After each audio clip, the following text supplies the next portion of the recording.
Hello dear student, welcome back to my YouTube channel कसबी mathematics classes. तो कैसे आप सब लोग? आई होप आप सभी लोग अच्छे होंगे। तो आज मैं स्टार्ट करूँगी आपकी एक्सरसाइज 6.3 चैप्टर 6 की। ओके, तो इसका हम स्टार्ट करेंगे क्वेश्चन नंबर 6 से। क्वेश्चन नंबर 5 तक प्रीवियस वीडियो में हो चुके हैं। ओके, तो चलिए क्वेश्चन स्टार्ट करने से पहले मेरे चैनल को लाइक शेयर और सब्सक्राइब कर दीजिए। तो चलिए करते हैं स्टार्ट। अब देखिए यहाँ पे जो क्वेश्चन नंबर 6 है, तो ये as it is question number 5 के जैसे है। तो इसमें जो हमारे पास कर्व दिया हुआ है वो है x equal to 1 minus a sine theta and y equal to b cos square theta, और जो थीटा की वैल्यू है π/2, इट मीन्स 90। ओके, तो सबसे पहले x और y दिया हुआ है, तो इसकी हेल्प से हम निकालेंगे dy/dx। तो सबसे पहले जो x दिया है उसको लिख लेते हैं 1 माइनस ए साइन थीटा, और इसका निकालेंगे यहाँ पे differentiation with respect to theta. Okay, dx upon d theta equal to, अब 1 का निकालेंगे आप डिफ्रेंशिएशन, तो 1 का डिफ्रेंशिएशन तो 0 आएगा, a इसमें कांस्टेंट है। ओके, तो D upon d theta sine theta का हो जाएगा डिफ्रेंशिएशन। अब 1 का डिफ्रेंशिएशन तो 0 आ जाएगा, तो उसको लिखने की ज़रूरत नहीं है, ये हो जाएगा माइनस ए, और साइन थीटा का डिफ्रेंशिएशन हो जाता है आपका कॉस थीटा। ठीक है, तो ये आ गया आपका D x upon d theta. लेकिन हमको इसको क्या लिखना है, रिवर्स में लिखना है D theta upon d x, क्योंकि अगर आपने प्रीवियस वीडियो देखी होगी तो क्वेश्चन नंबर 5 में भी ऐसी ही कंडीशन आई थी। क्योंकि जो डिफ्रेंशिएशन होता है d y upon d x, हम इसकी हेल्प से तभी निकाल सकते हैं जब हम इसको रिवर्स करेंगे। अब D theta upon d x हमने निकाल दिया। अब जो वाई हमारे पास दिया हुआ है,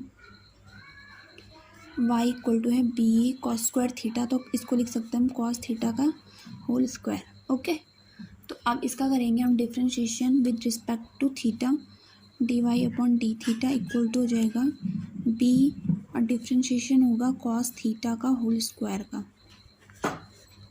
ओके, तो ये हो जाएगा आपका डी थीटा, और एक्स स्क्वायर वाला फॉर्मूला लगेगा यहाँ पे, जो होता है 2x to the power n minus 2। तो n की जगह तो यहाँ पे 2 है, तो जाएगा 2b cos theta. Okay, differentiation करना तो आपको आता ही होगा, क्योंकि इसमें सिर्फ हम आपको डिफ्रेंशिएशन करना नहीं सिखाएंगे, क्योंकि ये आपने चैप्टर 5 में अच्छे से पढ़ा होगा। ओके, तो ये डी अपॉन डी थीटा हो जाएगा कॉस थीटा का डिफ्रेंशिएशन, और कॉस थीटा का जो डिफ्रेंशिएशन होता है वो होता है sine theta minus sine theta, तो जाएगा minus 2b cos theta into sine theta. ये आ गया आपका d y upon d theta. ठीक है, अब इसकी आपसे निकालना हमने d y upon d x. तो ये कैसे निकालेंगे, इसके लिए फॉर्मूला होता है d y upon d theta into D theta upon d x, क्योंकि जब डी थीटा से डी थीटा कैंसिल हो गया तो d y upon d x हमारे पास बचेगा। ओके, तो d y upon d theta हमारे यहाँ पे minus 2b cos theta into sine theta and upon, और d theta upon d x क्या है हमारा, -1 इंटू ए कॉस थीटा। तो इसको हम नीचे भी ऐसे लिख सकते हैं, जैसे इंटू हो गया and -1 upon a cos theta. ठीक है, अब ये कॉस थीटा से कॉस थीटा कैंसिल हो जाएगा, एंड जो हमारा यहाँ पे d y upon d x आएगा, तो वो कितना आएगा आपका, यहाँ पे कॉस थीटा से कॉस थीटा कैंसिल हो गया, माइनस माइनस का प्लस हो जाएगा, तो ये बचेगा 2b साइन थीटा अपॉन ए। तो इसको कैसे लिखेंगे हम, 2b साइन थीटा अपॉन ए। तो ये आ गया आपका यहाँ पे d y upon d x. अब थीटा की हमारे पास वैल्यू क्या दी है, π/2। तो π/2 पे सबसे पहले हम निकालेंगे इसकी स्पर्श रेखा की परवणता। ओके, टेंजेंट्स की स्लोप निकालेंगे हम थीटा इक्वल टू π/2 पे। तो 2b अपॉन ए तो अलग है, इंटू साइन π/2, तो साइन 90 की वैल्यू कितनी होती है 1, तो ये आ जाएगा आपको यहाँ पे सॉल्व करके 2b अपॉन ए। तो इसको पुट करेंगे हम m1, क्योंकि जो ये हमारे पास आया है तो ये आया है स्पर्श रेखा की प्रवणता, लेकिन इस क्वेश्चन में हमने फाइंड करनी है अभिलंब की प्रवणता। ओके, नॉर्मल्स की स्लोप निकालनी है हमने, तो उसके लिए फॉर्मूला होता है m1 into m2 equal to -1। तो m1 हो गया यहाँ पे स्पर्श रेखा की प्रवणता, और m2 हो गया यहाँ पे अभिलंब की प्रवणता। तो इसका फॉर्मूला कैसे बनेगा, -1 अपॉन m1। तो m2 हो जाएगा आपका -1, और m1 की जगह 2b अपॉन ए, तो ये रिवर्स में होके कितना आ जाएगा, -a अपॉन 2b। ओके, तो जो m2 है आपका वो है -a/2b। तो ये क्वेश्चन नंबर 6 हो गया आपका सॉल्व। नेक्स्ट करते हैं क्वेश्चन नंबर 7। अब देखिए जो यहाँ पे क्वेश्चन नंबर 7 है आपका, तो इसमें जो कर्व दिया हुआ हमारे पास वो है y = x³ -3x² -9x + 7। ठीक है, और हमने फाइंड क्या करना है इसमें कि वक्र जो ये दिया हुआ हमारे पास कर्व पर उन बिंदुओं को ज्ञात कीजिए जिन पर स्पर्शरेखाएं एक्सिस के समांतर है। इट मीन्स जो हमारे पास टेंजेंट दी हुई है वो क्या है, एक्स एक्सिस होता है तो उसके क्या है, पैरेलल है। ठीक है, तो सबसे पहले जो ये y हमारे पास, इसके हेल्प से निकालेंगे हम dy/dx। तो शॉर्ट में निकालेंगे। ठीक है, तो इस d/dx x³ हो जाएगा आपका 3x² माइनस ये हो जाएगा सॉल्व करके 6x -9 और 7 का डिफ्रेंशिएशन कितना होता है, 0, कांस्टेंट नंबर है। तो अब देखिए हमारे पास दिया हुआ है क्वेश्चन में कि जो स्पर्श रेखा है x के क्या है, समांतर है, x के समांतर है।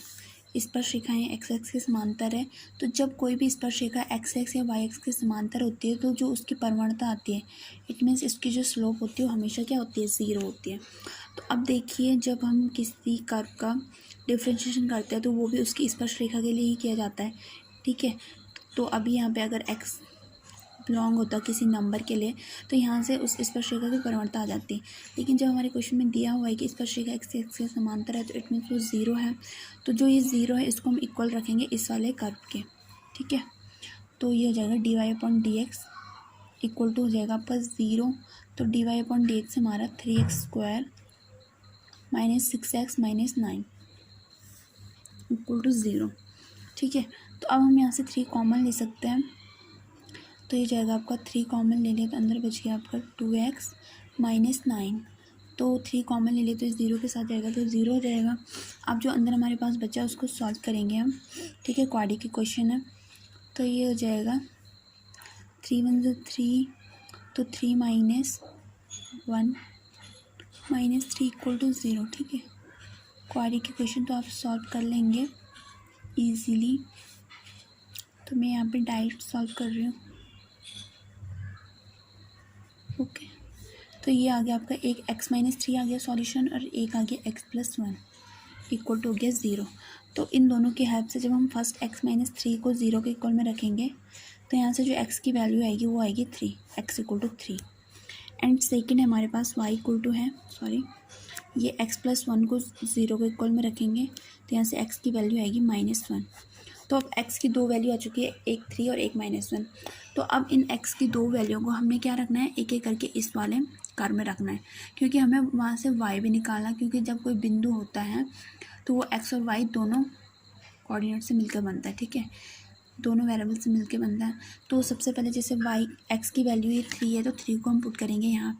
तो 3 को जब आप पुट करोगे तो 3 का क्यूब, इसको हम इक्वेशन फर्स्ट डाल देते हैं और यहाँ लिख देते हैं फ्रॉम फर्स्ट। तो 3 का क्यूब -3 × 3 का स्क्वायर -9 × 3 + 7। तो इस टोटल को जब आप सॉल्व करेंगे तो आपका जो आंसर आएगा यहाँ पे वो आएगा -20। ओके, वो आप सॉल्व कर लेना। जैसे 3 का क्यूब होता है 27, 3 का स्क्वायर होता है 9।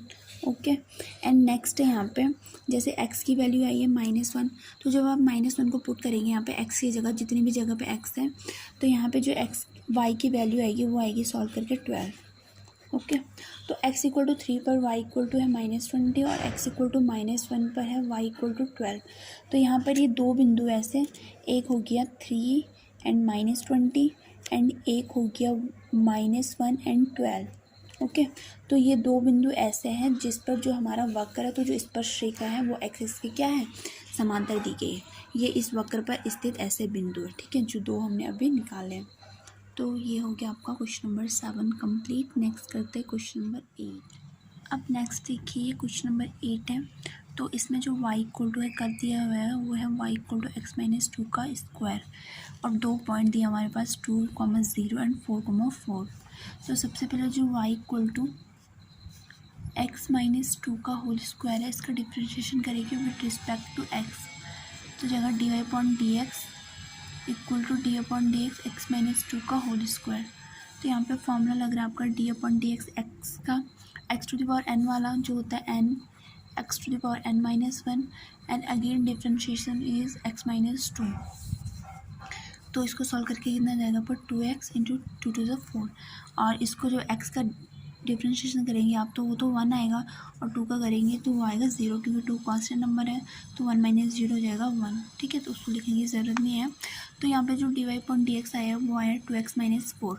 तो जब भी कोई कर्व होता है उसका हम डिफ्रेंशिएशन कर देते हैं तो जो वो हमारे पास आता है वो क्या आता है, एक स्पर्शरेखा की स्लोप आती है। ठीक है, टेंजेंट की स्लोप आती है हमारे पास। तो ये अभी हमने इसको लिख दिया m1 equal to 2x minus 4। अब अनदर थिंग, जो हमारे पास 2 पॉइंट दिए हुए हैं तो इन दोनों की हेल्प से भी हम एक टेंजेंट निकाल सकते हैं।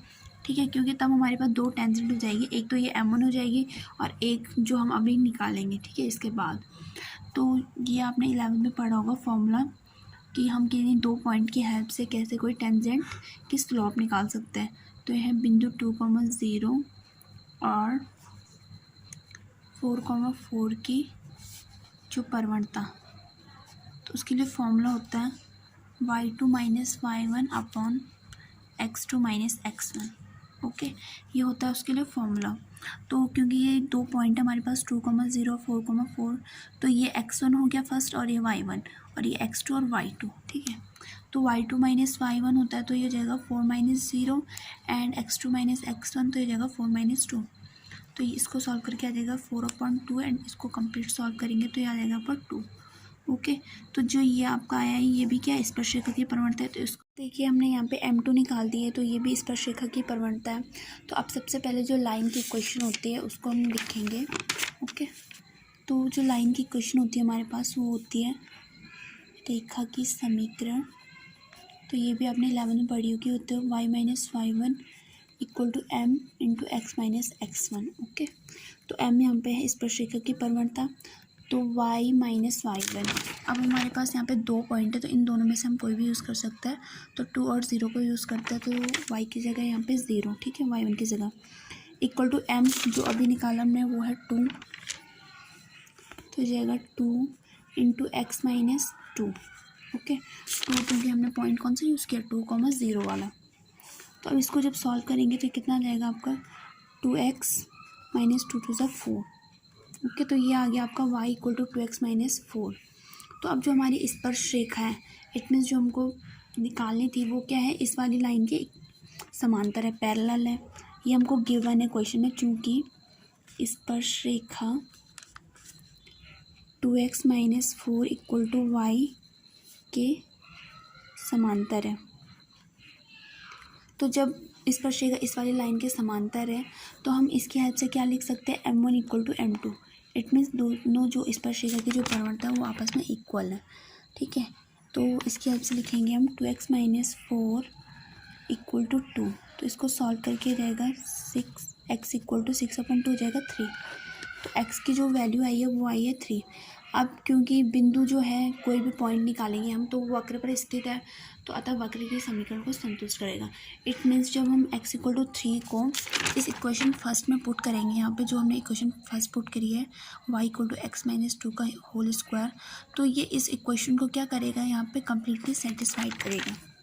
ओके, तो इसको लिखेंगे हम y equal to x minus 2 का होल स्क्वायर और 3 माइनस 2 का होल स्क्वायर कितना हो जाता है, 3 माइनस 2 का होल स्क्वायर, तो 3 माइनस 2 1 और 1 का स्क्वायर हो जाता है 1। ओके, तो यहाँ पे जो हमारे पास पॉइंट आया वो आया 3,1। तो 3,1 एक ऐसा पॉइंट है जो वक्र पर भी स्थित है और जिस पर जो स्पर्शरेखा है, तो इन दोनों बिंदु इट मीन्स जो ये हमारे पास 2 पॉइंट दिए हैं इनको मिलाने वाली रेखा के क्या है, समांतर है। ठीक है, तो क्वेश्चन क्या था हमारे पास कि क्वेश्चन था वक्र दिया हुआ था। ठीक है, और हमने निकाला था कि इस वक्र पर स्थित कोई एक ऐसा बिंदु हो, इस वक्र पर स्थित कोई एक ऐसा बिंदु निकालना था हमने जो इन दोनों बिंदुओं से गुजरने वाली लाइन की क्या समांतर हो। तो सबसे पहले हमने क्या किया कि इन दोनों बिंदुओं की हेल्प से भी एक लाइन की इक्वेशन निकाली, ये वाली जो ये आई है हमारे पास। ठीक है, ये इन दोनों बिंदुओं के हेल्प से ये लाइन की इक्वेशन हमारे पास आई है। तो उसके लिए सबसे पहले हमने क्या किया, जो कर्व दिया हुआ था उसका डिफ्रेंशिएशन किया, देन इन दोनों पॉइंट की हेल्प से एक दूसरी परवणता निकाली। ओके, तो उसके बाद क्या किया हमने कि लाइन की इक्वेशन से, क्योंकि अब हमारे पास परवणता आ चुकी थी, तो लाइन की इक्वेशन से लाइन इक्वेशन निकाल दी हमने। जो इन दोनों बिंदुओं की हेल्प से आनी थी। और जब लाइन की इक्वेशन आ गई तो उसके बाद हमने इजीली क्या कर दिया, अपना पॉइंट फाइंड कर लिया जो कि इस कर्व पर स्थित था। ओके, तो ये हो गया आपका यहाँ पे क्वेश्चन नंबर 8 भी सॉल्व। तो इस वीडियो में इतना ही, बाकी क्वेश्चन करेंगे नेक्स्ट वीडियो में। ओके, तब तक आप क्वेश्चंस को देखिए, समझिए। Thank you.